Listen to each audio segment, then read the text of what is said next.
Malik Jackson, a scrawny 17-year-old black kid, stands in a steamy Atlanta courtroom, gripping a frayed backpack, facing Judge Clarence Holt, whose wrinkled face twists into a racist sneer. Holt jabs, "This ain't no street corner, boy," as chuckles ripple through the gallery. Malik's mum Tamika sits in chains, accused of theft. Holt bangs his gavel, sentencing her without a word. Then Malik's voice cuts through, "I'm her attorney." Holt's jaw drops. Silence chokes the room. This spark will torch Malik's future. What's a mocked teen hiding?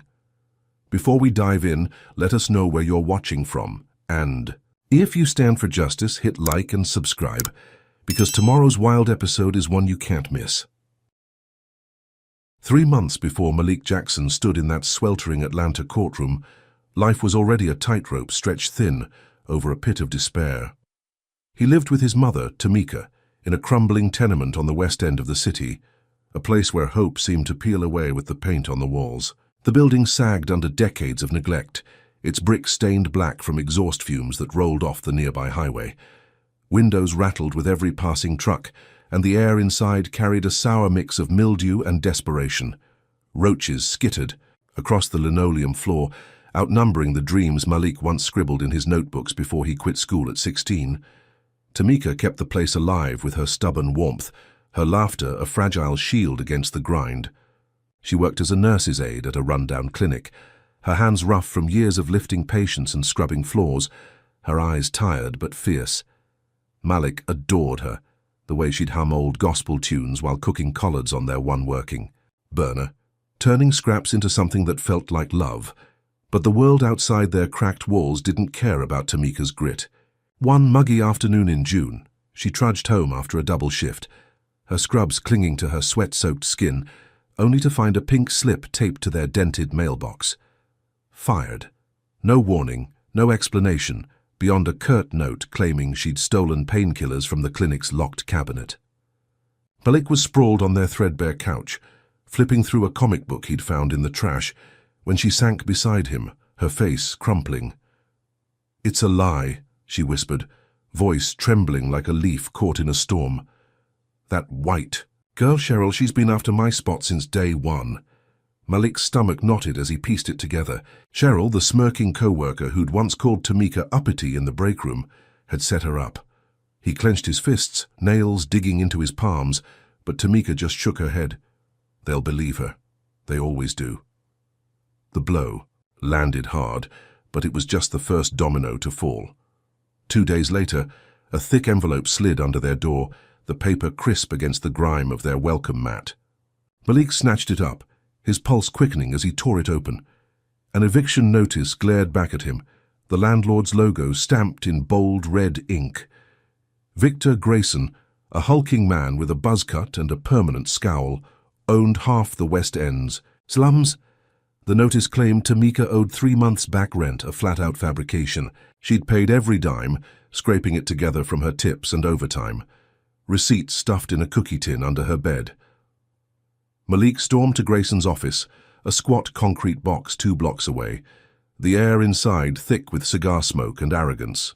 Grayson leaned back in his chair, boots propped on a desk littered with crumpled beer cans, and fixed Malik with a cold stare. "Your kind always skips out," he sneered, his voice a gravelly drawl that dripped with contempt. "Pay up, or pack." "Up, boy!" Malik slammed the receipts down, ink smudged but legible. Grayson didn't even glance at them. "Don't care what you got, you're out by Friday." Malik's chest burned as he walked home, the sun scorching the back of his neck, Grayson's words looping in his skull. "Your kind." He'd heard it before from teachers who'd written him off, from store clerks who trailed him down aisles, from cops who'd frisked him for breathing too loud. But this was different. This was their home, the one Tamika had fought to keep since his dad walked out a decade ago. He kicked a loose pebble, watching it skitter into the gutter, and made a silent promise. He wouldn't let Grayson win. That night, he slipped out while Tamika slept, her soft snores filling their tiny living room. The public library loomed. 5 blocks away, a grey slab of a building with flickering lights and a security guard who barely looked up. Malik ducked inside, the cool air a shock against his damp skin, and beelined for the legal section. Rows of dusty books towered over him, their spines cracked and faded, but he didn't care. He grabbed a thick volume on tenant rights, its pages yellowed, and sank into a corner chair. Hours blurred as he squinted at fine print, deciphering words like forcible detainer and notary fraud. His fingers traced a line about lease signatures needing official seals, and a spark flickered in his gut. He flipped through their eviction notice again, borrowed from Tamika's tin, and froze. The signature at the bottom, a jagged scrawl from some notary, looked off. Too sloppy, too rushed. He didn't know what it meant yet, but it was something. A crack in Grayson's armor. By dawn, he'd filled a notebook with scribbled notes, his handwriting a chaotic sprawl of hope and fury. He'd fight this, he decided, even if he had to teach himself every law in Georgia. Tamika couldn't do it, not with her spirit battered, and her shifts gone. It was on him. He slipped back home as the sky lightened, hiding the book under his mattress, and crashed on the couch, exhaustion pulling him under. But peace didn't last. That afternoon, as he helped Tamika tape a leaking pipe, a sharp crack split the air outside. Malik bolted to the window, peering through chipped blinds, and his breath caught. Flames licked up from their mailbox, a jagged pile of twisted metal and charred envelopes. Grayson stood across the street, arms crossed, a lit match still pinched between his fingers. His lips curled into a smirk as he locked eyes with Malik, then flicked the match into the dirt and walked away. Smoke stung Malik's nose, the acrid scent seeping through the glass, and his hands shook. This wasn't just a notice anymore. It was war. Tamika rushed to his side, her gasp a soft puncture in the silence. "What's he doing?" she whispered, voice cracking. Malik didn't answer, his gaze fixed on the dying flames. The mailbox wasn't much, just a rusted box bolted to a post, but it was theirs. A lifeline for bills, for Tamika's nursing recertification forms, for the college letters he'd stopped dreaming about. Now it was ash, a warning torched into reality. He turned to her, her eyes wide with fear, and felt something harden inside him. "He thinks he can scare us out," he said, voice low and steady. "He's wrong." Tamika grabbed his arm, her grip tight. "Malik, he's dangerous. You don't know what men like him can do." But he pulled away, jaw set. "I'm not letting him take everything, Ma. Not without a fight." That night, Malik sat at their wobbly kitchen table, the eviction notice spread out like a battle map. He traced the forged signature again, his pen circling it in red ink, and flipped through his library book until his eyes burned. Grayson's move with the mailbox wasn't random. It was a flex, a dare. Malik wasn't some punk to be run off. He'd dropped out of school after too many suspensions, too many teachers calling him trouble for asking questions. But his mind was quick, always had been. Tamika used to brag he could have been a doctor, a scientist, if the world gave him a shot. Now he'd prove it another way. He'd bury Grayson in his own game. The clock ticked past midnight, the tenement groaning around him. But Malik didn't stop. He scribbled timelines, cross-referenced statutes, his pencil snapping twice from the pressure. By 3 in the morning, he'd mapped a plan. Hit City Hall, file a complaint, expose the forgery. It was a long shot, a kid against a slumlord, but it was a start. Outside, the West End hummed with its usual chaos, sirens wailing in the distance, a drunk yelling at shadows. Malik barely heard it. His world had narrowed to the pages in front of him, the forged signature a taunting riddle he'd crack. Grayson thought he'd won with that fire, thought Malik would fold, but he didn't know the kid he'd just lit a match under. Malik leaned back, the chair creaking, and stared at the ceiling, a spiderweb of cracks spreading above him. This wasn't just about a mailbox or an apartment. It was about every time he'd been told he didn't belong, every door slammed in his face. He'd fight for Tamika, for their home, for himself, and Grayson would regret ever crossing him. Malik Jackson woke to the sound of Tamika coughing in the next room, the eviction notice still crumpled on the kitchen table where he'd left it. The morning sun slanted through the blinds, casting bars of light across the floor. But it did. Nothing to warm the chill that had settled in his bones since Grayson torched their mailbox. He'd barely slept, his mind churning with statutes and plans, the library book's weight still pressing against his ribs where he'd stashed it under. His shirt. Today was the day. He'd take the fight to City Hall, shove Grayson's forgery in their faces, and demand justice. Tamika shuffled in, her eyes sunken from a night of worry, and set a chipped mug of instant coffee in front of him. "You sure about this, baby?" she asked, her voice raspy. Malik nodded, jaw tight. "They can't ignore proof, Ma. I'll make 'em listen."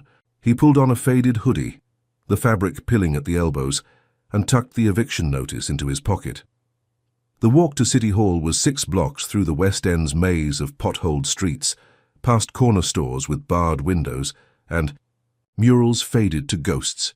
Sweat beaded on his forehead as the Georgia heat climbed, the air thick with humidity and the faint tang of gasoline. City Hall squatted at the edge of the district, a brutalist slab of concrete that loomed over the neighborhood like a vulture. Malik pushed through the glass doors, the blast of air conditioning prickling his skin, and strode to the clerk's desk. A white woman with a pinched face and a name tag reading Doris sat behind the counter, her nails clicking on a keyboard. He cleared his throat, sliding the notice across the scratched wood.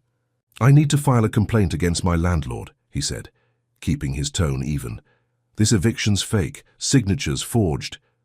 Doris barely looked up, her lips pursing as she flicked her eyes over him, taking in his scuffed sneakers and frayed cuffs. "We don't serve trash here," she spat, her voice sharp enough to cut glass. Before Malik could respond, she snatched the notice and fed it into a shredder beside her, the machine's whine swallowing his proof in seconds. Paper confetti spilled into a bin, and she smirked, leaning back in her chair. "Next." Malik's pulse roared in his ears, his hands balling into fists. "You can't do that," he said, voice rising. "That's evidence." Doris rolled her eyes, waving a hand like she was swatting a fly. "Take it up with someone who cares, kid. Doors." "That way." A security guard lumbered over, his gut straining against his uniform, and jerked a thumb toward the exit. Malik stood his ground for a heartbeat, fury boiling, then turned on his heel. He'd find another way. Outside, the heat hit him like a slap, but his mind was already racing. If City Hall wouldn't listen, he'd dig deeper himself. That night, he waited until Tamika crashed on the couch, her breathing slow and uneven, then slipped out again. The law firm of Hargrove and Tate sat 3 miles away, a sleek tower of glass and steel that mocked the West End's decay. Malik had scoped it out days ago, noticing the dumpster tucked behind a loading dock. He darted across the empty lot, the moon a thin sliver overhead, and climbed into the reeking bin, cardboard boxes and coffee cups squished under his knees as he rummaged, the stench of rotting takeout clawing at his throat. His fingers closed around a stack of discarded files, pages crumpled but intact, stamped with legal jargon. He stuffed them into his backpack, heart pounding, and hauled himself out, the metal edge scraping his shin raw. Back home, he spread, the loot across the floor, flashlight beam dancing over words like precedent and due process. Hours melted away as he pieced together a new complaint, his pen scratching until blisters bloomed on his thumb. The next morning, he was bleary-eyed but wired, ready to hit City Hall again when sirens wailed outside. He peeked through the blinds, stomach dropping.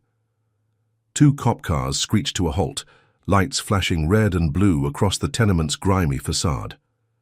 Officers stormed the stairwell, boots thumping, and pounded on their door. Tamika jolted awake, confusion clouding her face as Malik yanked the door open. "Tamika Jackson!" a burly sergeant barked, his badge glinting.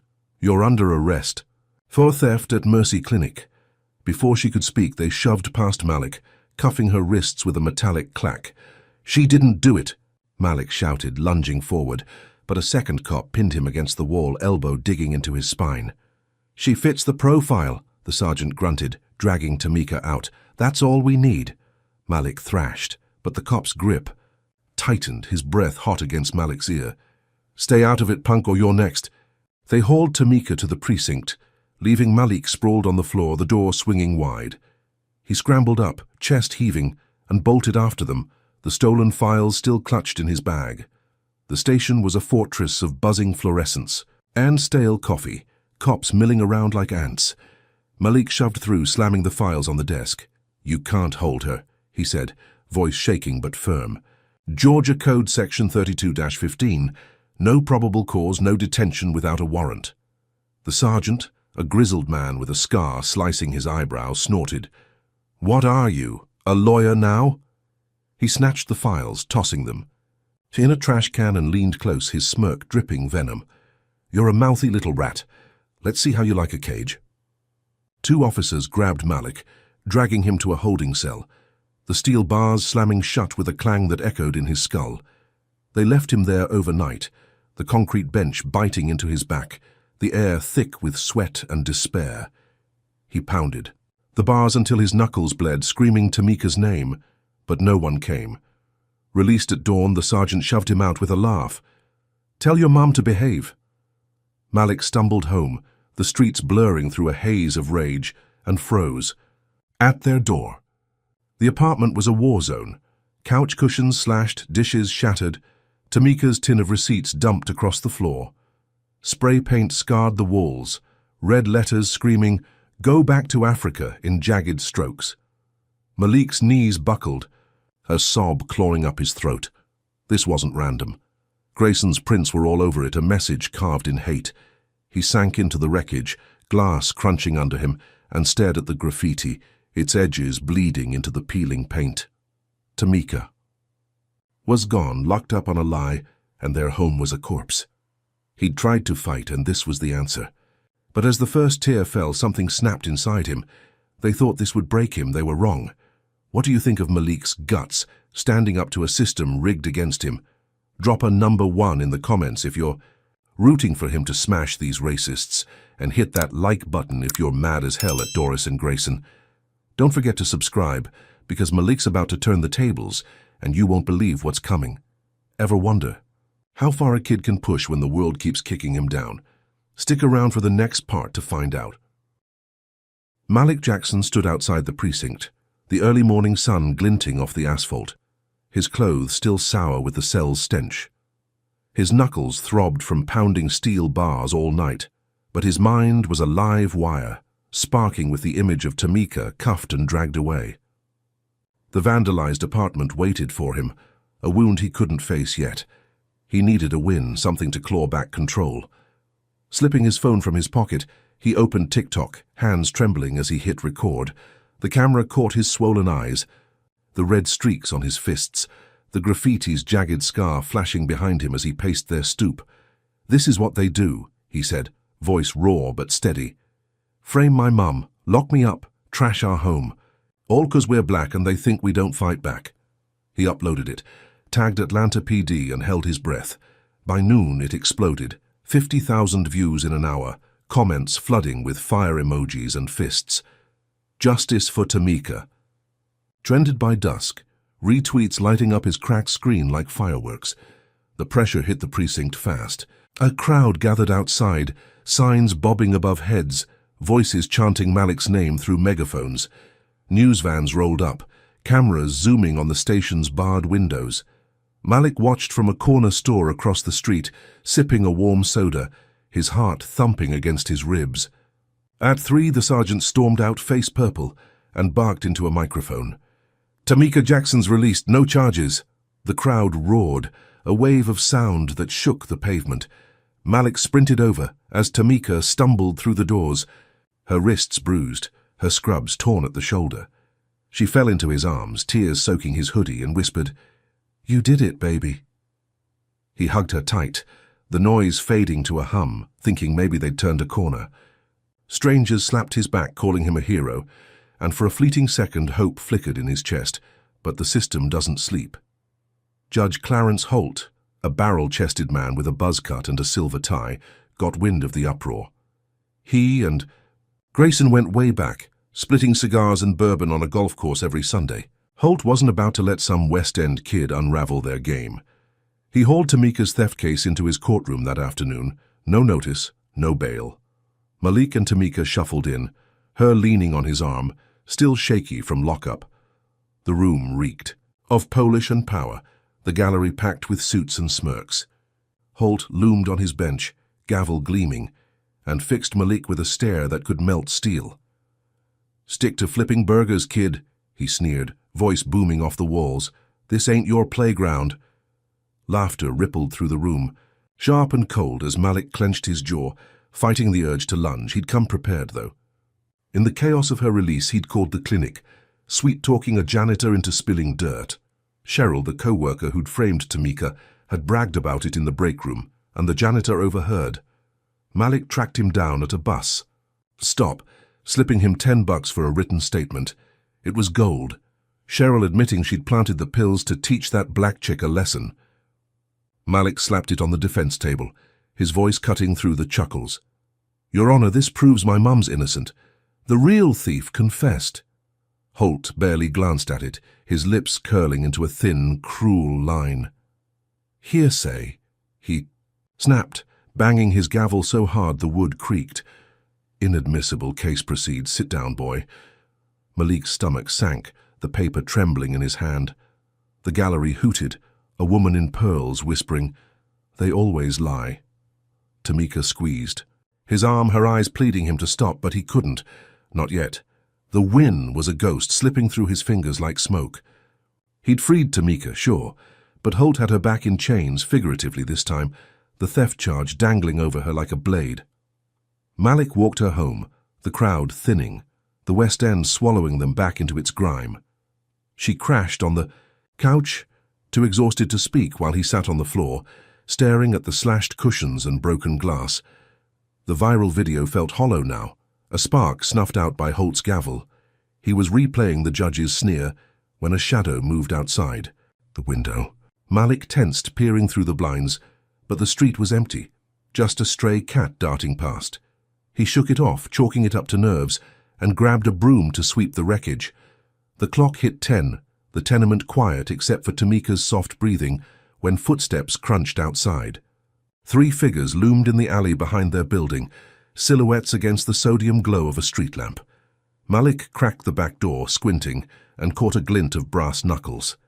Grayson's voice slithered through the dark, low and venomous. "Told you to drop it, boy." Before Malik could bolt, 2 thugs charged, meaty hands slamming him against the brick wall. Pain exploded in his gut as a fist drove into his stomach, doubling him over. He gasped, swinging wild, but a second blow cracked his left arm, the snap echoing like a gunshot.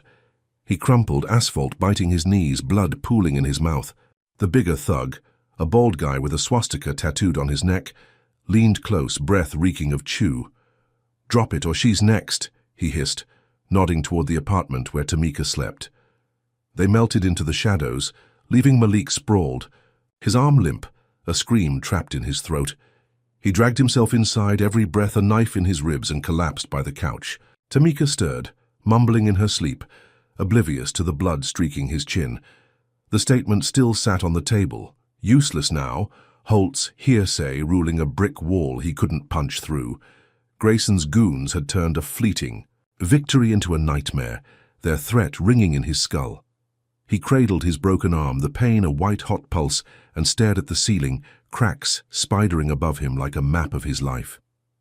The viral fame, the crowd's cheers, Tamika's release, all of it was a tease, a cruel joke the system played before yanking the rug out. Holt's courtroom wasn't justice. It was a trap. And Grayson, he wasn't just a slumlord. He was a predator, and Malik had poked him too hard. The night stretched on, humid and suffocating, the tenement groaning around him. Malik didn't sleep. Couldn't, not with his arms screaming and his mind racing. He'd thought the video would shift. The tide forced the world to see them, but it only painted a bigger target. Holt's sneer, Grayson's fists, they were 2 heads of the same beast, and they weren't done. He replayed the beating, the thug's words searing into him. "She's next." Tamika wasn't safe, not here, not with him stirring the pot. But running wasn't an option. He'd started this fight, and backing down meant letting them win, letting every West End family like theirs drown in the same muck. He shifted, wincing as his arm throbbed, and spotted his backpack, the stolen files peeking out. Holt could burn his evidence, Grayson could break his bones, but Malik wasn't out. Not yet. He'd find a way to hit back, harder, smarter. Clock ticked toward dawn, and in the dark a plan started to form. Malik Jackson limped into the West End's public library, his left arm slung in a makeshift bandage torn from an old T-shirt, the pain a constant throb that gnawed at his focus. Grayson's thugs had left him bruised and battered 2 nights, but he couldn't stop, not with Tamika's theft case still dangling over them like a noose. The library was a cavern of flickering lights and musty shelves, the air heavy with the scent of aging paper. He shuffled past a group of white patrons huddled near the entrance, their whispers cutting off as he approached. "Look at him, probably. Stole that sling," one muttered, loud enough to sting. Malik kept his head down, jaw tight, and found a table in the back, hidden by a wall of encyclopedias. His backpack hit the floor with a thud, spilling the stolen Hargrove and Tate files he'd salvaged from the apartment's wreckage. He flipped through the pages, his good hand trembling as he traced legal terms he'd memorized over sleepless nights. Holt's dismissal of Cheryl's confession as hearsay gnawed at him, a brick wall he had to crack. Hours bled away, the library's clock ticking toward dusk, when his finger froze on a line in a dog-eared statute book. Georgia Code Section 17-9. Judicial discretion cannot override admissible evidence without documented cause. Holt hadn't documented squat. He'd just sneered and swung his gavel. Malik's pulse quickened, a grin tugging at his split lip. This was it, a lifeline. He scribbled a motion to reinstate the confession, citing the statute, his handwriting shaky but legible. The library printer groaned as it spat out his pages, ink smudging the edges, but he didn't care. He'd file it at the courthouse tomorrow. Force Holt to face his own rules. The next morning, Malik hit the streets, his arm screaming with every step, the motion tucked in his bag. The courthouse loomed ahead, its marble steps mocking his limp. But he pushed on, determination burning hotter than the pain. He was halfway across the parking lot when a black sedan screeched to a stop beside him, gravel spitting under its tires. A man in a fake cop uniform, badge glinting too brightly, leaped out, his face a mask of menace. "Malik Jackson?" he growled, not waiting for an answer. Before Malik could dodge, the guy slammed him against the car, a gloved hand jamming something into his pocket. "You're under arrest, punk." Malik twisted, catching a glimpse of a baggie stuffed with white powder, the plastic crinkling as the fake cop shoved him harder. "What's this?" Malik spat, panic spiking. "I don't do drugs." The man smirked, his breath sour with mint gum. "Tell it to the judge, kid." Cops swarmed from nowhere, real ones this time, cuffs snapping around Malik's wrists as the sedan peeled away. They dragged him into the precinct, the same fluorescent hell where they'd locked him before, and tossed him in an interrogation room. The sergeant from last time leaned against the wall, arms crossed, a smirk playing on his scarred face. "Found this on you," he said, dangling the baggie. "Dealing's a felony, boy." Malik's stomach dropped, the setup clicking into place. Grayson. This was his next move, a dirty counterpunch to the TikTok chaos. "That's not mine," Malik said, voice steady despite the sweat beading on his neck. "Check the cameras, parking lot footage. Some guy planted it." The sergeant chuckled, tossing the baggie on the table. "No cameras out there today, funny how that works." They hauled him before Judge Holt that afternoon, the courtroom packed with the same sneering gallery from before. Malik stood in the dock, cuffs biting his wrists, his broken arm throbbing under the sling. Holt leaned forward, his silver tie catching the light, and grinned like a shark smelling blood. "Jail's where you belong," he boomed, voice thick with glee. "Drug dealing on top of your little stunts, you're done, boy." Malik squared his shoulders, ignoring the pain shooting up his spine. "That evidence is planted, Your Honor. I've got a motion here proving you broke the law last time." He nodded at his bag, where a bailiff rifled through, pulling out the crumpled papers. Holt snatched them, scanning with a scowl, then ripped them in half, letting the pieces flutter to the floor. "More trash from a thug," he said, banging his gavel. "Bail denied. Take him away." Malik's heart sank as guards yanked him toward the holding cells, the gallery's laughter a buzzsaw in his ears. He'd walked in with a weapon, a legal dagger to stab Holt's bias, and it was shredded like paper in the wind. The cell door clanged shut, the sound a hammer on his resolve, and he slumped against the wall, concrete cold against his back. Hours crawled by, his mind replaying the fake cop, Holt's smirk, the baggy's crinkle. Grayson's shadow loomed over it all, a puppet master pulling strings Malik couldn't cut. He was plotting his next move, scrawling ideas on a napkin smuggled from the lunch tray, when his phone buzzed in the guard's lockbox across the hall. A muffled ring, then silence. It buzzed again, insistent, and Malik strained to hear. Dread, pooling in his gut. The guard lumbered over, fishing the phone out, and answered with a grunt. His face tightened, eyes flicking to Malik.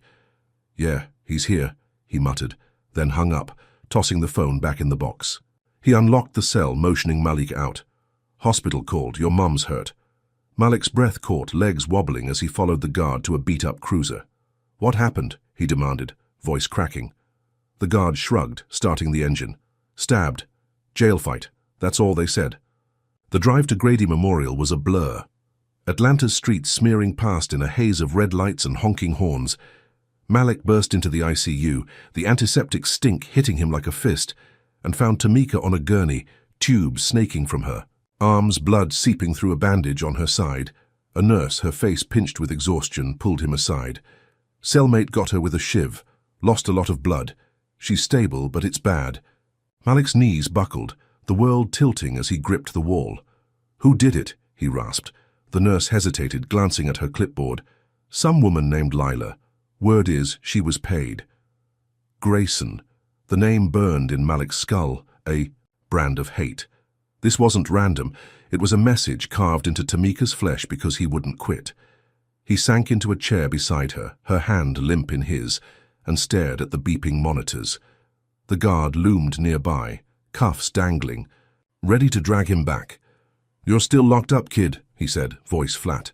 "This is a courtesy." They confiscated his backpack, the files, everything, leaving him with nothing but Tamika's shallow breaths and a rage that could melt steel. Malik sat there, arm pulsing, mind racing, as the hospital lights buzzed overhead. Holt had him caged. Grayson had struck at Tamika, and the planted drugs tied him in knots he couldn't untangle. Every move he made, they hit back harder, dirtier. He'd thought the motion would shift the game, expose Holt's rot. But it was dust now, and Tamika paid the price. The guard tapped his watch, signaling time's up, and Malik kissed her forehead, her skin clammy under his lips. "I'll fix this, Ma," he whispered, voice breaking. He'd lost the battle, but the war wasn't over, not by a long shot. Think Malik's getting a raw deal from a system that's rigged to crush him? Comment number 1 if you're raging at Holt's dirty tricks, and smash that like button if Grayson's setup makes your blood boil. Subscribe now, because Malik's fight is about to get crazier. What happens when a kid with nothing, left to lose, takes on a judge who burns the rules? You'll see in the next part. Malik Jackson sat on the edge of his jail cell bunk, the concrete slab digging into his thighs, his broken arm pulsing with a dull ache under the sling. The air was thick with the tang of sweat and bleach, the buzz of fluorescent lights drilling into his skull. Tamika lay in the ICU, a shiv's mark carved into her side, and he was stuck here, cuffed by a drug charge Grayson had planted like a landmine. His backpack, his files, his lifeline were gone, snatched by the guards when they dragged him back from the hospital. But Malik wasn't done. He'd clawed his way this far, and he'd claw further, even if it meant scraping blood from stone. A shadow shifted outside the bars, and he tensed, expecting another thug with a blade. Instead, it was an older inmate, a wiry black man with grey stubble and a limp, sliding a tray of slop through the slot. "You that kid from the news," he rasped, voice low. "Heard you're fighting the big dogs." Malik nodded, eyeing him warily. "Yeah, they're trying to bury me." The man, who called himself Ray, smirked, slipping a thin paperback through the bars. "Found this in the laundry. Law book, old, but it's got teeth." Malik grabbed it, the cover faded to a blur, and flipped it open. Pages on appeals glowed under the dim light, words like habeas corpus jumping out. Ray leaned close, breath sour with tobacco. "God owes me a favor. I'll mail whatever you write." Malik's chest tightened, a spark flaring in the dark. He tore a page from the book, using a stubby pencil from the tray, and drafted an appeal for the drug charge, citing the lack of footage and planted evidence. His handwriting wobbled, pain shooting up his arm, but he pushed through, sealing it. In an envelope Ray smuggled out that night. It was a long shot, a whisper against a storm, but it was something. 3 days later, the cell door creaked open, the guard's face sour as he tossed Malik's shoes at him. "Technicality," grunted. "You're out." Malik stumbled into the sunlight, free but frayed, the appeal somehow hitting a glitch in the system. He didn't question it, just ran, the West End's heat slapping his face as he beelined for Grady Memorial. Tamika's room was a sterile cave, machines beeping a fragile rhythm, her skin ashen against the white sheets. Tubes snaked from her arms, and the bandage on her side was fresh, stained with a faint pink bloom. She stirred as he sank beside her, her eyes fluttering open, voice a cracked whisper. "Malik?" He grabbed her hand, cool and limp, and forced a smile. "I'm here, Ma, not going anywhere." She nodded, a tear slipping down her cheek, and drifted back to sleep. The nurse hovered, clipboard in hand. "She's fighting, but—" "It's touch and go," she said, voice flat. Malik swallowed hard, the weight of Grayson's message sinking deeper. Back in the world, the fight wasn't over. Grayson wasn't content with blood. He wanted their souls. A process server caught Malik outside the hospital, slapping him with a lawsuit. Defamation, it claimed, for Tamika lying about the theft on that viral TikTok. The sum was insane, $50,000, a number that laughed at their empty pockets. Malik's stomach churned as he read the plaintiff's name, Victor. Grayson. The slumlord was doubling down, twisting the knife while Tamika bled. 2 days later, they were back in Holt's courtroom, the air thick with polish and prejudice. Tamika sat beside Malik, wheeled in from the hospital, her face pale but defiant, an oxygen tube taped under her nose. Holt presided, his gavel a scepter of hate, and fixed Malik with a glare that could curdle milk. "Your son's a thug," he barked at Tamika, voice dripping venom, "spreading lies about decent folks. You'll pay for it." Malik stood, his sling dangling loose, and pulled hospital records from a plastic bag he'd begged off a nurse. "Your Honor, these prove my mum didn't steal," he said, voice steady despite the tremor in his legs. "Drug logs from Mercy Clinic signed by staff. Cheryl planted those pills, not her." He'd sweet-talked another janitor for the logs, trading his last $5 for a photocopy. Holt snatched the papers, his meaty fingers crumpling the edges, and smirked. "More of your garbage," he said, then stood, lumbering into his chambers, with the records in hand. Malik's gut twisted, suspicion prickling. He'd planted a burner phone in his bag, camera rolling, a trick he'd learned from a YouTube hack video. The bailiff waved him back to his seat, but Malik lingered, watching, Holt's shadow through the frosted glass. Minutes later, Holt returned empty-handed, his smirk wider. "Evidence misplaced," he announced, banging his gavel. "Case continues. You're wasting my time, boy." Malik's blood ran cold, but he kept his face stone, slipping the phone from his bag as the gallery chattered. That night, alone in their trashed apartment, he played the footage. Holt's voice crackled through the tiny speaker, smug and clear, as he stood over a trash can in his chambers, a lighter flicking in his hand. "This ends here," he muttered, the records curling into ash, flames licking the edges black. Malik's breath hitched, a jolt of triumph cutting through his exhaustion. He uploaded it to X, tagging every news outlet in Atlanta. His caption simple, "Judge Holt burns justice." By morning, it was everywhere. 300,000 views, hashtags like Holt must go trending hard. The fallout was instant. Protesters swarmed the courthouse, a sea of fists and signs clogging Peachtree Street, their chants rattling windows. News choppers buzzed overhead, cameras catching the chaos as bottles shattered against riot shields. Malik watched from the hospital, Tamika's hand in his, the TV blaring live feeds. "Judge under fire for destroying evidence," the anchor said, Holt's face plastered across the screen. Tamika squeezed his fingers, weak but firm. "You're shaking them up, baby," she whispered, pride flickering in her eyes. Malik nodded, but his gut churned. This wasn't a win, not yet. Holt suspended her case that afternoon, a temporary delay, but Grayson's lawsuit still loomed and Tamika's breathing grew shallower by the hour. The video had cracked their armor, but cracks weren't enough. Not when Grayson's cash and Holt's hate could still bury them. Malik paced the ICU, the burner phone hot in his pocket, the footage looping in his mind. He'd caught Holt red-handed, turned the judge's own arrogance into a weapon, but it felt like tossing a pebble at a tank. The riots outside were loud, angry, but they wouldn't free Tamika from Grayson's grip or heal the hole in her side. He sank into a chair, the plastic creaking under him, and stared at her monitors. The beeps a countdown he couldn't stop. Holt's chambers, that smug burn, it was a glimpse of how deep the rot ran. Malik had exposed it, lit a match of his own, but Grayson wouldn't sit quiet. The slumlord's next move was coming, and it'd be uglier than a shiv. Malik clenched his good fist, the pain in his arm a dull roar now, and vowed to be ready. He'd broken their rules once, he'd do it again. Malik Jackson stood by Tamika's hospital bed, the ICU's sterile hum wrapping around him like a shroud, her shallow breaths a fragile thread holding his world together. Outside, Atlanta burned with the fire he'd lit. The video of Judge Holt, torching evidence, had gone viral.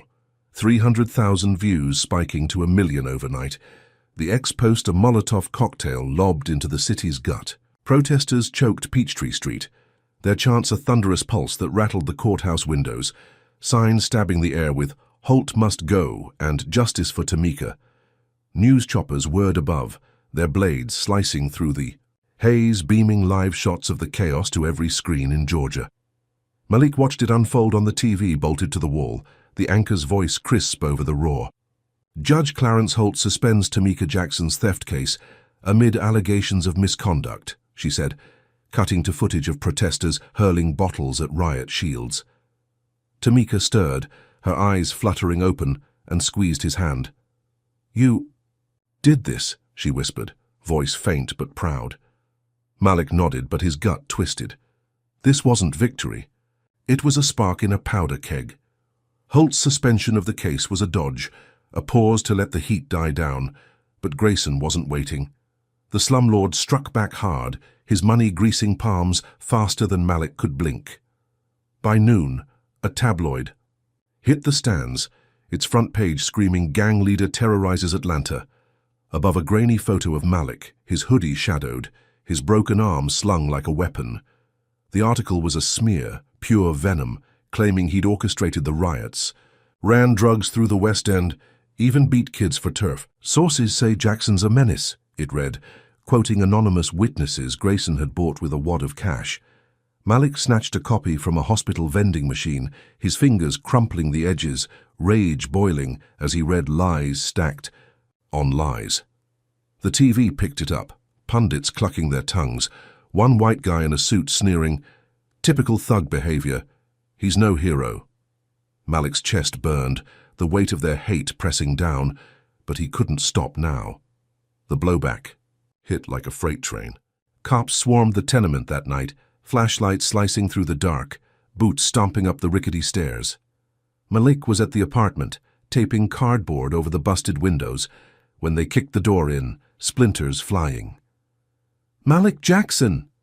A lieutenant bellowed, his gun drawn, face red with fury. "You're under arrest for assault." Malik froze, hands up, the broom clattering to the floor. "Assault? I ain't touched nobody," he shouted. But they didn't care. 2 officers tackled him, knees slamming into his back, his broken arm twisting until he screamed. They cuffed him, the metal biting his wrists, and dragged him outside. The West End's eyes peering from behind curtains. "Witness says you beat him bloody last week," the lieutenant grunted, shoving him into a cruiser. "Grayson's man, I bet," Malik spat, blood trickling from a split lip. The cop smirked, slamming the door.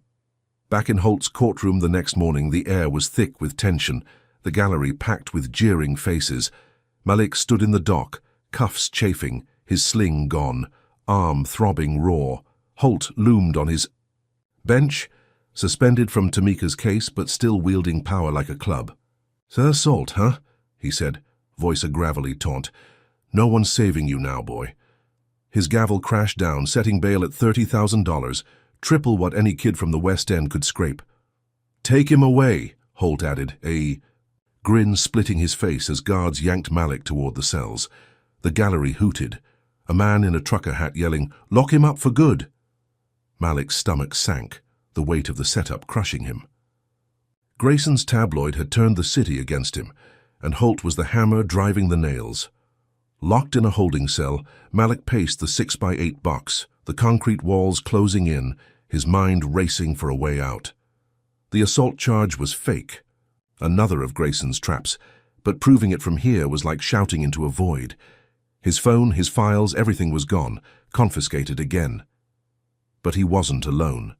A janitor, a skinny guy with a mop and a limp, shuffled by, eyes darting. "Saw your video," he whispered, slipping a pen and a napkin through the bars. "Write what you need." Malik grabbed it, heart pounding, and scrawled a brief exposing Grayson's bribes to the police. He'd overheard a guard bragging about extra cash during the raid, a thread he'd tugged into a rope. "Grayson paid for the assault lie," he wrote, detailing dates, names, the tabloid's timing. "Check precinct logs." He folded it tight, handing it back. "Get this to a blogger, anyone," he said. The janitor nodded, vanishing into the hall. 2 days later, the brief hit the internet, posted by a local activist blog called Truth ATL. "Slumlord bribes cops to frame teen hero," the headline blared. The napkin's shaky script scanned for all to see. It blew up fast, shares spiking, comments raging. "Grayson's a snake," one read. "Cops are his dogs," said another. The mayor, a slick guy in a pinstripe suit, caught wind during a press conference, his face paling as reporters shoved mics in his grill. "If this is true, we'll investigate," he stammered, sweat beading on his brow. Malik saw it on the cell block TV, inmates crowding around, a rare cheer rumbling through the bars. The guard's face soured, his keys jangling as he glared. "Don't get cocky, punk," he muttered, but Malik felt the shift. The brief had landed, a crack in Grayson's wall, and the city was listening. Outside, the protests grew louder, spilling beyond the courthouse into downtown, horns blaring as cars gridlocked. News vans camped out, anchors shouting over the din. "Mayor demands answers in Jackson case." Malik sat on his bunk, the napkin's ink still staining his fingers, and let himself breathe. The brief wasn't proof, not yet, but it was a flare in the dark, a signal to anyone who'd listen. Grayson's money could buy lies, Holt's gavel could crush hope, but Malik's words were free, and they were spreading. He flexed his good, hand the broken arm a dull ache now, and pictured Tamika's face, her pride in the ICU. This was for her, for their home, for every West End kid the system chewed up. He'd keep fighting even from this cage, even if it killed him. What's your take on Malik turning a napkin into a weapon against Grayson's empire? Comment number 1 if you think he's a genius for outsmarting them from jail, and hit like if Holt's triple bail makes you want to scream. Subscribe now because this fight's about to explode, and you won't miss what's next. Can a kid with a pen and a prayer really topple a slumlord's cash and a judge's hate? Find out in the next part. Malik Jackson stepped out of the jail cell, the steel door clanging shut behind him. His broken arm throbbing under a fresh sling the nurse had rigged in lockup. The mayor's probe into Grayson's bribes had forced his release. The assault. Charge dropped under a storm of public pressure that flooded Atlanta's streets. Protesters still raged outside, their chants a distant roar as he shuffled into the humid night, the West End's air thick with exhaust and tension. His shoes scuffed the pavement, each step a jolt to his bruised ribs. But freedom tasted sharp, a blade he'd honed with that napkin brief. Tamika was still in the ICU, her life hanging by threads, and he'd claw his way back to her side.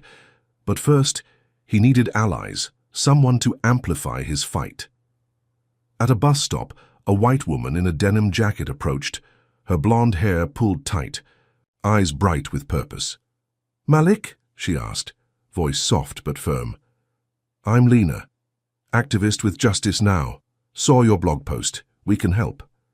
Malik sized her up, wary but desperate, the weight of Grayson's last attack still bruising his bones. "Help how?" he said, voice rough. Lena smiled, handing him a card with a hotline scribbled on it. "Legal aid, resources? You're not alone in this." Her words were a lifeline, and he nodded, pocketing the card. She drove him to a safe house, a cramped duplex on the east side, its paint peeling but the locks solid. Inside, she laid out a plan, file motions, rally support, hit Grayson and Holt where it hurt.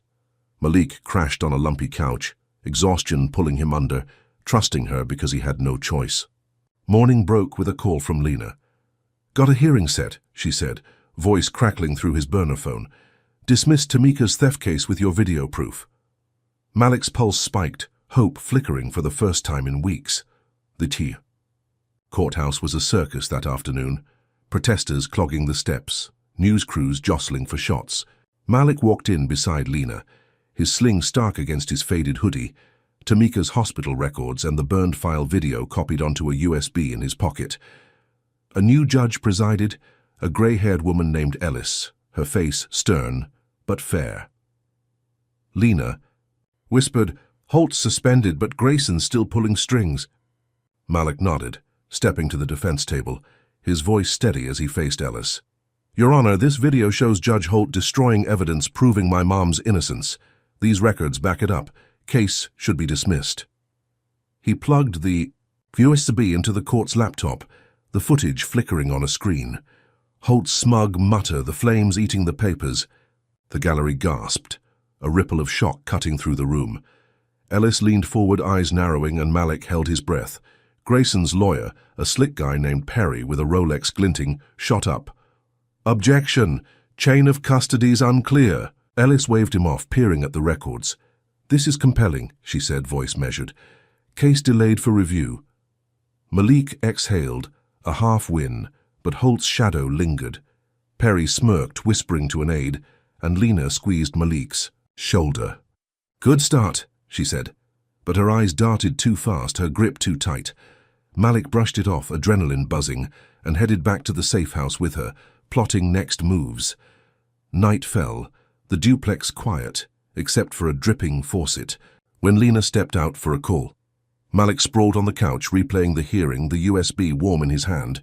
He didn't hear the footsteps outside, didn't see the flicker of light until glass shattered and heat roared in. Flames erupted through the living room window, a Molotov cocktail's jagged bottle skidding across the floor, fire licking up. The curtains in greedy tongues. Malik bolted up, coughing as smoke clawed his throat, the blaze spreading fast. He grabbed the USB, stuffing it in his pocket, and stumbled for the door, his broken arm screaming as he yanked it open. The night air hit him, cool against the inferno, and he saw them, 3 figures in hoods, Grayson's crew, their laughter, cutting through the crackle. One lobbed another bottle, the porch exploding in a fireball that singed Malik's hair. He dove behind a dumpster, heart slamming, the safe house crumbling into a pyre. Sirens wailed in the distance, too late, as the thugs vanished into the dark, leaving him burned and broke, the duplex a skeleton of ash. Malik crouched there, soot streaking his face, the USB digging into his thigh, and pieced it together. Lena. She'd left minutes before, her call a signal. She wasn't justice now. She was Grayson's mole, feeding Holt his every move. The hearing, the safe house, all bait to lure him into this trap. His chest heaved, betrayal cutting deeper than the flames, a knife twisting in his gut. He'd trusted her, let her in, and she'd sold him out for Grayson's cash. The fire trucks rolled up, hoses blasting, but Malik slipped away, limping. Into the shadows, rage boiling over. His arm was a mess, burns blistering his neck, but he didn't feel it. He felt her lie. Grayson's smirk, Holt's gavel, all of it a noose he'd snap. He found a payphone 2 blocks away, the booth scratched and reeking of piss, and fished a quarter from his scorched jeans. The burner phone was toast, melted in. The blaze, so he dialed a bodega owner he knew, a guy named Tito who'd always liked Tamika. "It's Malik," he rasped, voice raw from smoke. "Need a favor?" Tito grunted, no questions, and 30 minutes later dropped off a new burner, a 20, and a clean shirt in a plastic bag. Malik thanked him, voice cracking, and sank against the booth, the night pressing in. The USB was his last card, proof of Holt's rot, but Lena's betrayal meant Grayson knew every play. He powered on the burner, fingers trembling, and stared at the blank screen. The hearing had cracked the case open, but this firebombing slammed it shut, a message in flames. Stop or die. Malik's mind raced, piecing a new plan from the wreckage. He couldn't trust anyone, not after Lena, but he couldn't quit either. Tamika's face flashed in his skull, her ICU tubes, her whispered pride, and he clenched his good fist until his knuckles popped. Grayson thought this would break him. Torch his will like that duplex, but he'd miscalculated. Malik wasn't some punk to scare off. He'd hit back alone, smarter, meaner. The USB hummed in his pocket, a ticking bomb of truth, and he vowed to detonate it where it had hurt most. Holt's suspension, Grayson's mole, they'd handed him a glimpse of their panic. He'd exploit it, turn their fear into his weapon. The West End loomed around him, a jungle of shadows and sirens, and Malik stood, burns stinging, ready to hunt. Malik Jackson slumped against the payphone booth, the night's chill seeping through his scorched shirt, his broken arm a throbbing knot under the sling. The West End hummed around him, a symphony of distant sirens and barking dogs. But his world narrowed to the burner phone in his hand and the USB in his pocket, a lifeline singed by Grayson's firebombing. Lena's betrayal still stung, a raw wound deeper than the burns blistering his neck, but it fueled him too. He couldn't trust anyone, not after her, so he'd fight solo, smarter, meaner. The library was his first stop, a hulking shadow 5 blocks away, its lights dim but open late. He slipped inside, the guard snoring at the desk, and beelined for a computer in the back, the glow casting his face in harsh blue. Holt's old rulings were out there, public record if you knew where to dig, and Malik did. He hacked the database, with a trick he'd picked up from a dropout buddy years ago, typing admin and password, until a glitch let him in. Hours bled away, his good hand flying over the keys, eyes scanning decades of Holt's cases. A pattern emerged, sharp and ugly. Black defendants got triple the sentences, evidence tossed on flimsy excuses, slurs buried in transcripts. One ruling from '98 had Holt calling a black shoplifter a plague, another from 2000. 5 threw out a white cop's brutality claim against a black teen with a snapped, "They deserve it." Malik's stomach churned, the racism a brick wall Holt had built case by case. He printed it all, pages stacking beside him, a dossier of hate that could bury the judge. The clock hit 3, the library silent, except for the printer's whine. When an idea hit harder than Grayson's fists. The Bar Association gala was tomorrow, a swanky shindig downtown where Holt would preen with his cronies. Malik would crash it, shove this proof in his face, let the world see. The next night he stood outside the Marriott, a gleaming tower of glass and gold, his burned neck wrapped in a scarf Tito had tossed in with the shirt. His hoodie and jeans clashed with the tuxes streaming in, but he didn't care. He'd swiped a waiter's badge from a dumpster out back, flashing it at the door guard, who barely glanced up. Inside, chandeliers dripped light over suits and gowns, champagne flutes, clinking as laughter bounced off marble walls. Holt held court near the bar, his silver tie glinting. A cigar pinched between his fingers as he guffawed with a knot of lawyers. Malik pushed through, the dossier rolled tight in his good hand, and planted himself in front of the judge. "You're a fraud," he said, voice cutting through the chatter. "These rulings prove you've been screwing black folks for years." He unrolled the pages, thrusting them at Holt, the crowd parting like water. Holt's face flushed red, his cigar dropping ash as he snatched the papers, scanning with a sneer. "You're nothing," he barked, loud enough to turn heads. "A West End rat with delusions." He tore the dossier in half, letting it flutter to the carpet, and laughed, a deep, guttural sound that echoed. But Malik saw the flash, a reporter in a corner clicking away, her phone catching every word. The clip hit X an hour later. Judge Holt mocks teen, shreds evidence at gala, racking up views as lawyers whispered and sipped, their smiles fading. By morning, Holt's career was a bonfire, Bar Association suits calling for his robe, news anchors dissecting his nothing jab like vultures on a corpse. Malik watched it unfold from a motel he'd holed up in, the TV's grainy glow lighting his blistered skin, a grim satisfaction settling in. Grayson wasn't sleeping, though. The slumlord's counterpunch landed fast and vicious. By noon, copy, cars screamed through downtown, a warrant out for Malik's arrest, this time for hacking city hall systems. The library stunt, Grayson's spin claimed, had crashed municipal servers, a $50,000 bounty slapped on Malik's head. Armed and dangerous, the alert read, his mugshot plastered across every channel, the tabloid's gang leader lie reborn. Malik ditched the motel, burner buzzing with alerts, and bolted for a warehouse district near the river, a maze of rust and shadows he'd roamed as a kid.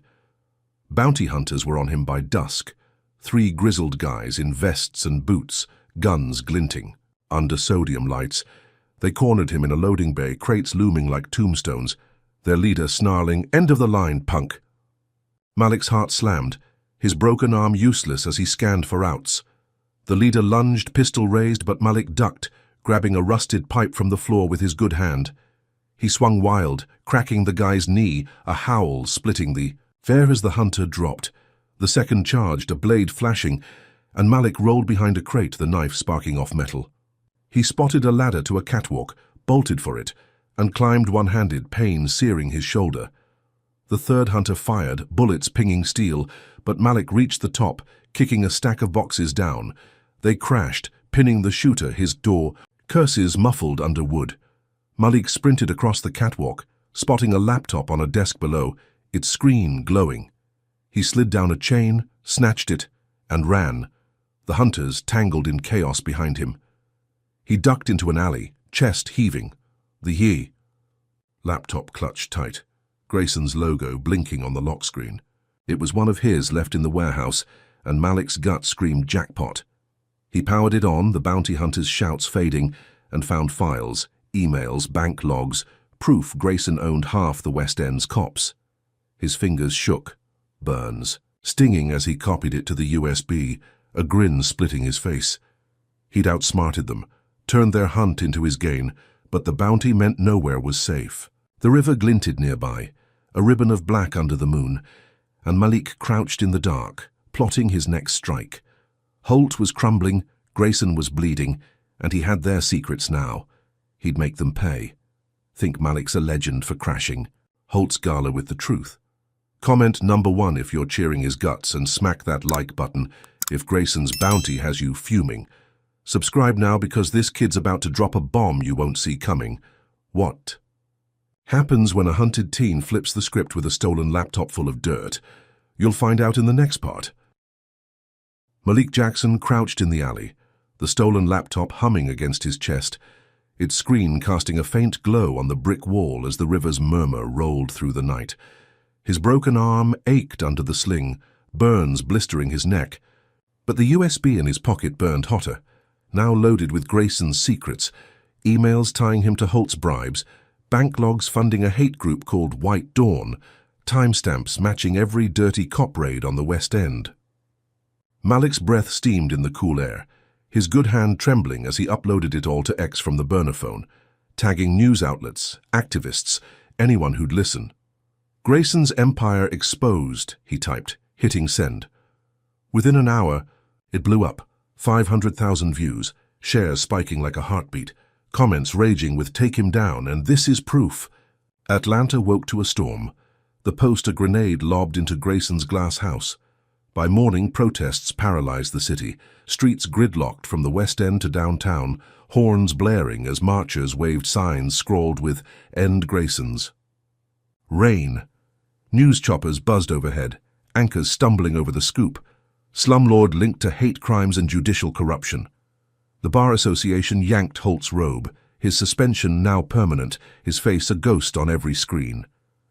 Malik watched from a diner's cracked TV, nursing a coffee Tito had slipped him, the buzz of victory tingling in his veins. Tamika's theft case reopened that afternoon, hauled before Judge Ellis again, the grey-haired woman with a spine of steel.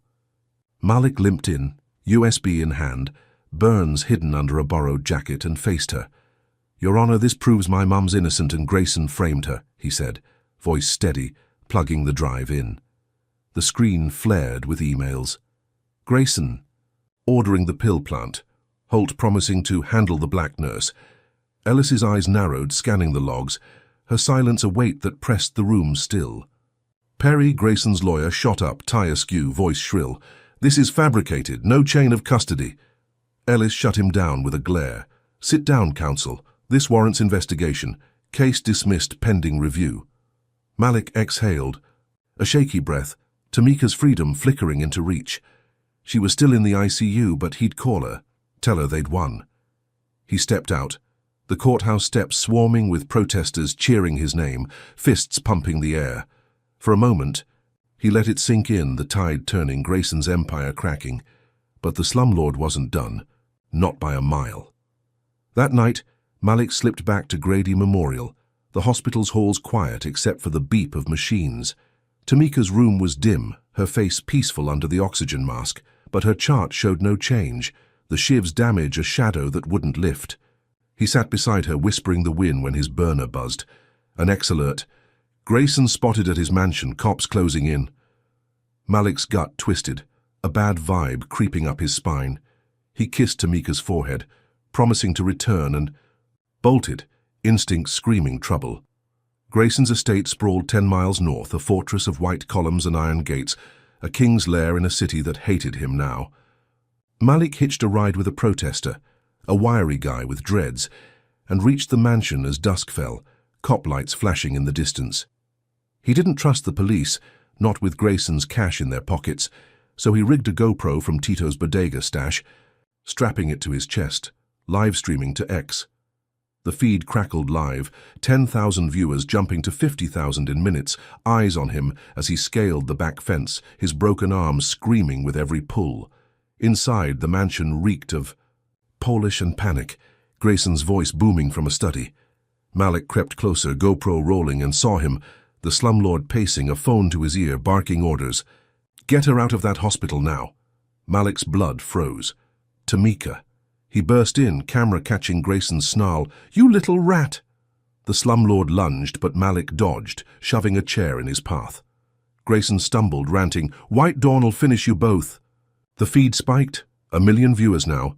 Gasps flooding the chat as Grayson's hate spewed live. Cops stormed in, drawn by the stream, their boots thumping the marble floor. Malik darted to a side room, finding Tamika's hospital bracelet on. A table, Grayson's goons gone with her minutes before. He shouted into the GoPro, They've got my mum! Cuffs snapped on Grayson mid-rant, his face purple with rage, but the victory was hollow. Malik raced out, cops trailing, and hit. The streets, the live stream still rolling, viewers screaming, Find her! He flagged a cab, breath ragged, and directed it back to Grady, praying he wasn't too late. The hospital was chaos, nurses scrambling, Tamika's bed empty, a bloody shiv on the floor. Malik sank to his knees, the GoPro catching his sob, the tower. Feed a raw wound for millions to see. He'd freed her case, exposed Grayson, but lost her to his claws. The cab dropped him at the West End, the night swallowing him as cop sirens wailed. Malik turned off the stream, chest heaving, when headlights flared behind him. A black sedan screeched up, window rolling down, and Holt's face glared out. Eyes wild, a pistol gleaming in his hand. You ruined me, boy, he roared, firing twice. Malik dove, bullets grazing his shoulder, hot pain searing his flesh. The car peeled off, Holt's laugh fading into the dark, leaving Malik sprawled. In the dirt, blood pooling under him. He clutched the USB still in his pocket and groaned, the world spinning. Grayson was cuffed, Tamika was gone, and Holt was a ghost with a gun. Malik's win was ash, and the fight wasn't over.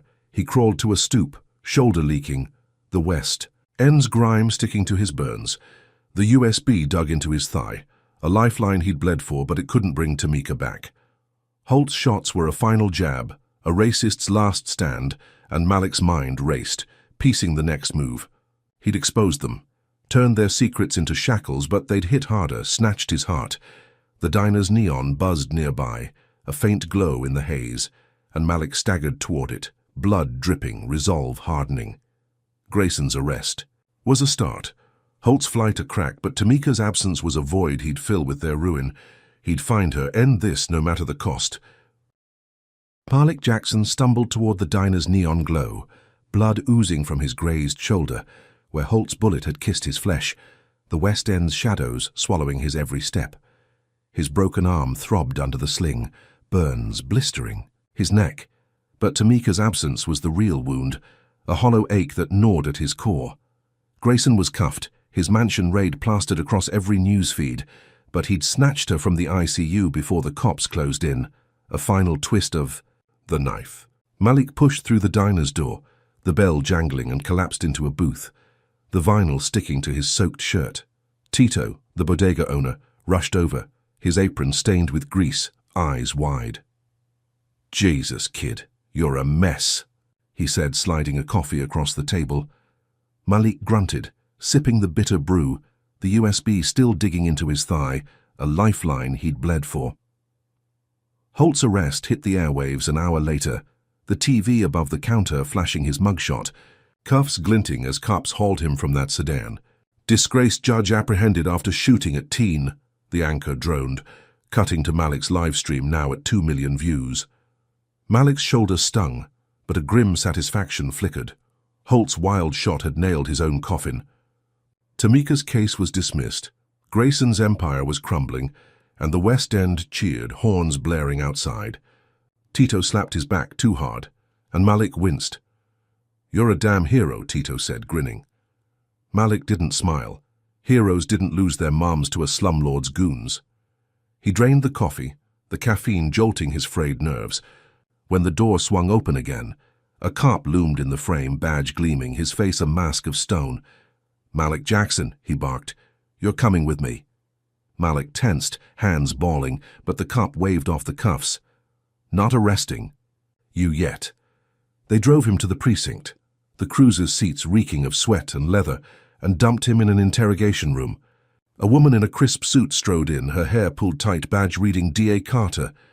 She sat, folding her arms, her voice clipped. "Your live stream's a problem, kid. Inciting riots, they're calling it. City's a war zone." Malik's jaw tightened, blood crusting on his shoulder. "I exposed a crook who kidnapped my mom," he said, voice low. "That's not a riot, that's justice." Carter leaned forward, eyes narrowing. "Justice doesn't burn downtown. You're facing charges unless you back off." Malik stared her down, the USB a secret weight in his pocket. "Grayson's got her. Find her, or I will." They locked. Him up anyway, a holding cell this time, the bars cold against his good hand as he gripped them. "Inciting riots," Carter's voice echoed, a trumped-up charge to gag him while Grayson's trail went cold. The cell was a 6x8 tomb, the air sour with piss and despair, but Malik didn't sit still. He studied law from memory, pacing, the floor reciting statutes he'd burned into his skull over sleepless nights. The guards tossed him a legal pad after he banged the bars, demanding paper, and he filled it with motions, habeas corpus for Tamika, evidence suppression for the A. Riots, every loophole he could twist. He filed them through a sympathetic guard, a young guy who'd seen the livestream, his pen scratching until blisters bloomed on his fingers. The docket clogged, Carter's office drowning in his ink, but she wasn't budging. A week in, the DA struck back dirtier. Carter dug up Malik's juvie record, a sealed petty theft from when he was 13, swiping a candy bar because Tamika's check bounced. "Career criminal," the press release screamed, plastered across channels. The tabloid's gang leader lie reborn with teeth. "Jackson's history proves he's a threat," Carter said at a podium, her suit crisp, protesters booing behind her. Malik saw it on the cell block TV, inmates muttering, a few nodding like they'd bought it. His chest burned, the smear a slap to every fight he'd won, but he kept writing, motions piling up, his good hand cramping. Outside, the protests turned uglier, tear gas choking the air, bottles shattering on shields. News crews caught it live. "Teens chaos grips Atlanta," the ticker read, twisting his truth into a noose. Grayson wasn't idle either. From his own cell, the slumlord's reach stretched, cash flowing like poison. A guard slipped Malik a note one night, folded tight, the paper stained with sweat. "You're dead," it read, Grayson's scrawl. Unmistakable. Malik crumpled it, tossing it in the toilet, but the threat landed. The next day in the yard, a hulking inmate with a shaved head and a scar across his throat cornered him. "Grayson says hi," he growled, a shiv glinting in his fist, crude but sharp. Malik's heart slammed, his broken arm useless as he backed against the chain-link fence, the yard's dust kicking up around them. The hitman lunged, blade slashing, and Malik dodged, the steel grazing his ribs, a hot sting blooming under his shirt. He pivoted, adrenaline surging, and grabbed the guy's wrist with his good hand, twisting hard. Bone snapped, the shiv clattering to the ground, and the hitman roared, clutching his arm. Malik kicked the blade away, panting, blood seeping, through his shirt as guards rushed in, batons swinging. They hauled the hitman off, his curses echoing, and dragged Malik to solitary, the door slamming shut with a clang that rang in his skull. The box was 4 walls of concrete, a slit for light, the air stale and suffocating. He sank to the floor, ribs stinging, shoulder leaking, the USB still in his pocket, a silent vow. Grayson's hit had missed, but it proved the slumlord wouldn't quit, even caged. Carter's charges, the juvie smear, they were the system's claws raking him down while Tamika vanished. He pressed his good hand to the graze, blood sticking to his palm, and replayed the fight. He'd broken the guy's wrist, turned a blade, into dust. But it wasn't enough. Not without her. Solitary stretched, hours blurring into days, the silence a weight that pressed his skull. Malik scratched lines on the wall with a pebble, counting time, his mind churning. The motions were out there, clogging Carter's desk, but she'd bury them, twist them, keep him locked while Grayson's goons hunted Tamika. The protests outside, the tear gas, they were his voice now, a roar he couldn't join. He pictured her tube snaking from her arms, that shiv scar, and clenched his fist until his knuckles whitened. Holt was down, Grayson was bleeding, but the system wasn't done. Carter's career criminal lie was a shackle, the hitman a warning, and Malik was trapped, a lion in a cage with claws clipped. But he'd gnaw through steel if he had to. Tamika was out there, and he'd find her, break this machine, no matter the cost. Malik Jackson scratched the last line on the solitary cell's wall, his pebble worn to dust, the concrete a tally of 10 days locked in this 4x4 tomb. His broken arm ached under the sling, the graze on his ribs scabbed over, Holt's bullet wound a dull throb in his shoulder. The USB sat heavy in his pocket, a grenade of truth he'd guarded through Grayson's hitman's shiv and Carter's smears. The inciting riots charge still hung over him, a noose the DA tightened daily, but his trial started today and he'd defend himself, turn their lies into ash. A guard banged the door open, cuffs dangling, his scowl deep. "Time to face the music, punk," he grunted, yanking Malik out, the steel biting his wrists. The precinct buzzed as they hauled him to the courthouse, protesters' chants seeping through the cruiser's windows, a faint roar of Free Malik that steeled his spine. The courtroom was a powder keg, the gallery packed shoulder to shoulder, air thick with sweat and tension. Judge Ellis presided, her grey hair pulled tight, her gavel a quiet threat on the bench. Malik stood at the defense table, uncuffed now, his sling stark against his scorched shirt, the USB plugged into the court, laptop. Carter strutted in, suit crisp, her eyes glinting with venom as she laid out the case. "Malik Jackson incited riots that torched Atlanta," she said, voice sharp, flashing slides of burning cars and shattered glass. "A career criminal with a juvie record. He's a danger to society." Malik's chest burned, her words a blade, twisting his fight into chaos, but he kept his face stone, waiting his turn. When Ellis nodded, he stood, voice steady despite the tremor in his legs. "Your Honor, these charges are a sham to silence me," he said, clicking the USB to life. The screen flared with Grayson's emails, bank logs linking him to White Dawn, timestamps of bribes to cops who'd raided his home, planted drugs, framed Tamika. "This proves the DA's protecting a slumlord who kidnapped my mom," he said, pointing at Carter.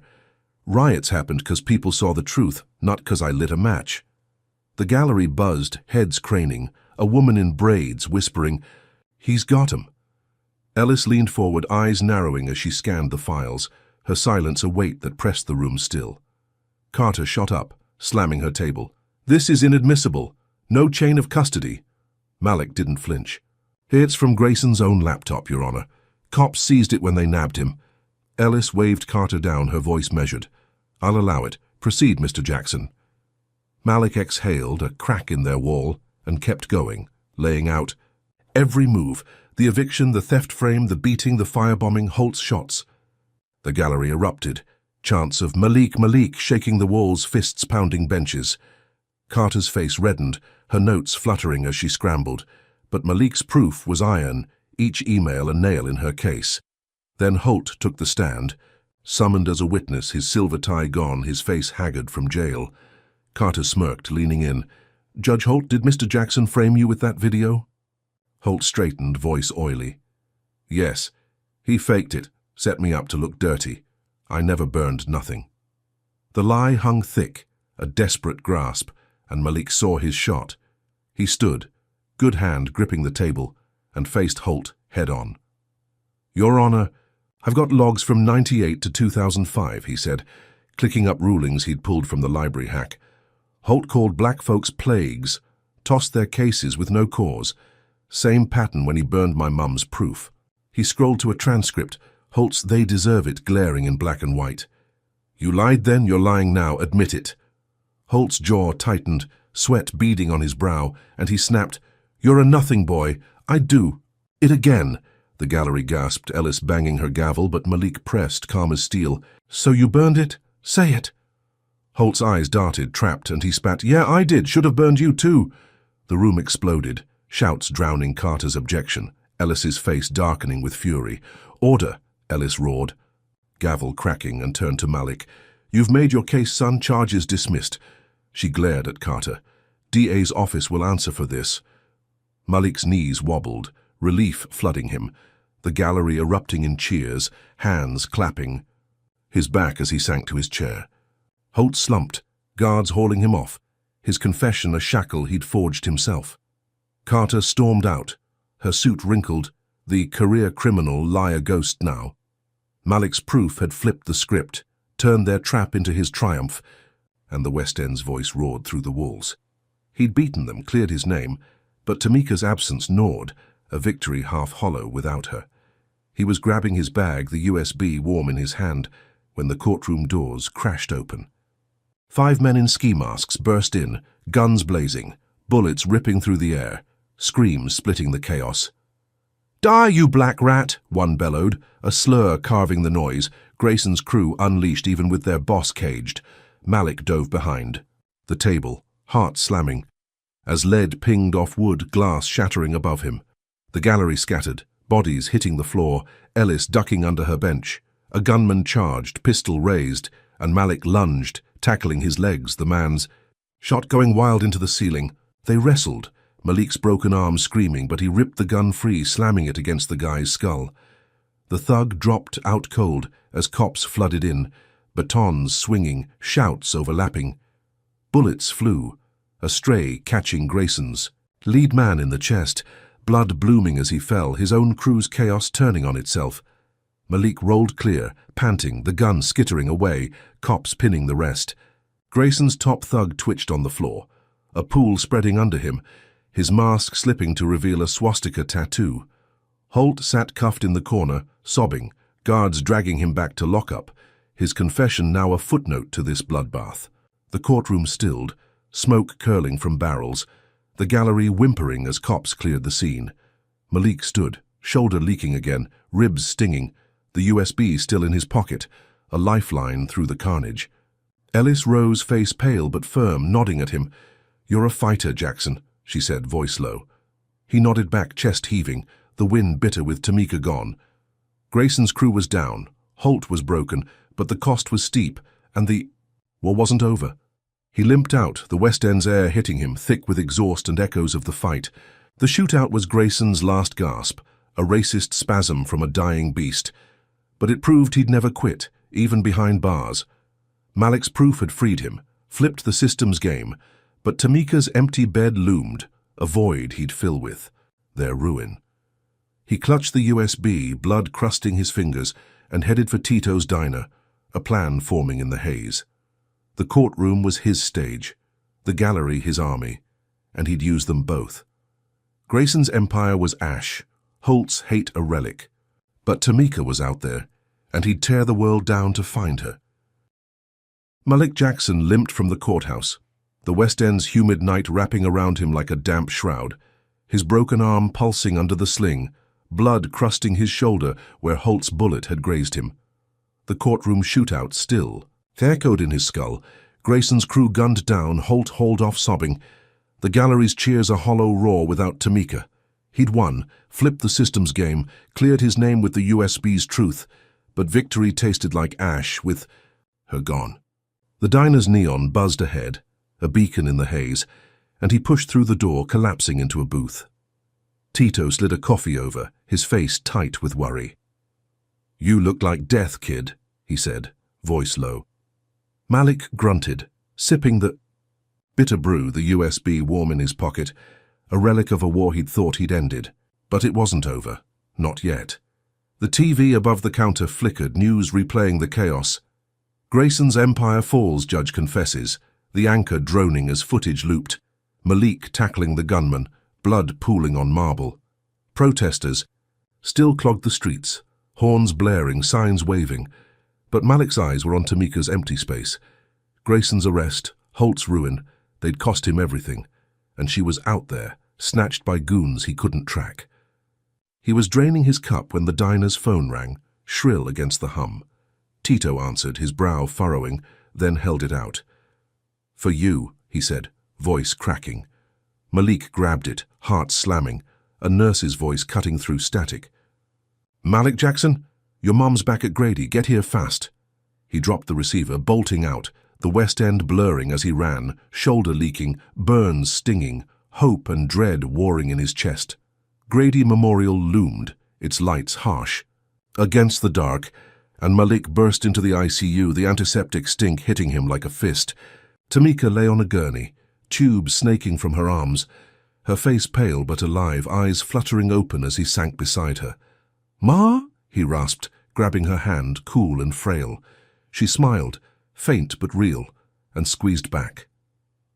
"They dumped me. In an alley," she whispered, voice athread. "Cops found me." Malik's throat tightened, relief flooding him, her pulse a lifeline under his fingers. The nurse hovered, clipboard in hand. "She's critical but stable," she said, voice flat. "That shiv did damage. We're fighting infection." Malik nodded, tears pricking, and kissed her forehead, her skin clammy but warm. She was here, breathing, and he'd die before losing her again. Tamika's eyes flickered, a spark of her old fire, and she reached under the blanket, pulling out a folded paper, her hand trembling. "Found this," she said, voice breaking. "In my pocket when they took me." Malik unfolded it, his gut twisting as Holt's jagged scrawl glared back. "I framed you in '93, Tamika. Broke your family. My gift." A confession, decades old, ink-smudged but legible, dated the day Grayson's goons snatched her. Malik's breath caught, the words a bomb in his skull. 93. He was 3, his dad gone, Tamika sobbing over a false drug bust that sent her to jail for a year, shattering their life. Holt had planted it, a racist seed that grew into this nightmare and kept it secret until now, a final taunt from a broken man. Malik's hands shook, rage boiling, but Tamika grabbed his wrist, her grip weak but fierce. "He's gone, baby," she said, eyes glistening. "You beat him." Malik nodded, swallowing fire, and pulled a lighter from his pocket. A cheap thing Tito had tossed him. He flicked it, flame dancing, and held the note over it, watching Holt's words curl into ash, the paper crumbling to dust on the floor. "He's done," he said, voice low, letting the lighter clatter beside it. Tamika's smile widened, pride cutting through her pain, but her breath hitched, a cough rattling her chest. The monitors spiked, beeps accelerating, and Malik's heart dropped. "Ma?" he said, panic rising, but she waved him off, gasping, "I'm okay." The nurse rushed in, eyes darting to the screens, and adjusted the IV, her movements sharp. "She's slipping," she said, voice tight. "Infection's worse." Malik's world tilted, his good hand gripping the bed rail, knuckles whitening. Tamika's eyes locked on his, calm amid the storm, and she pulled an envelope from under. Her pillow, the paper crisp stamped with Emery law. "Came yesterday," she whispered, handing it over. "Full ride. You're in." Malik tore it open, the acceptance letter glowing in black ink, a future he'd never dared dream. His throat closed, tears spilling, and Tamika cupped his face, her touch fading. "You'll fight for us all," she said, voice a wisp, and the monitors flatlined, a long, piercing wail cutting the air. Malik froze, the letter fluttering to the floor, Tamika's hand slipping from his. Nurses swarmed, shouting, defibrillators humming, but he knew. She was gone. The shiv's scar, a death sentence Grayson had carved, kept secret to fuel his war. He sank beside her, sobs racking him, the room a blur of white coats and beeps. She died proud, free.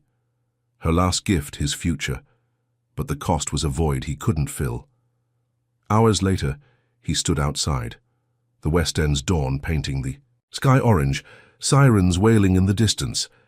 The USB sat in his pocket, a relic of triumph and loss, and he stared at the horizon, Emery's promise in his fist.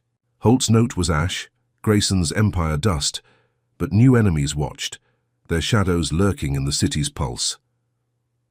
Malik walked, shoulder leaking, burns itching, the letter a weight in his hand.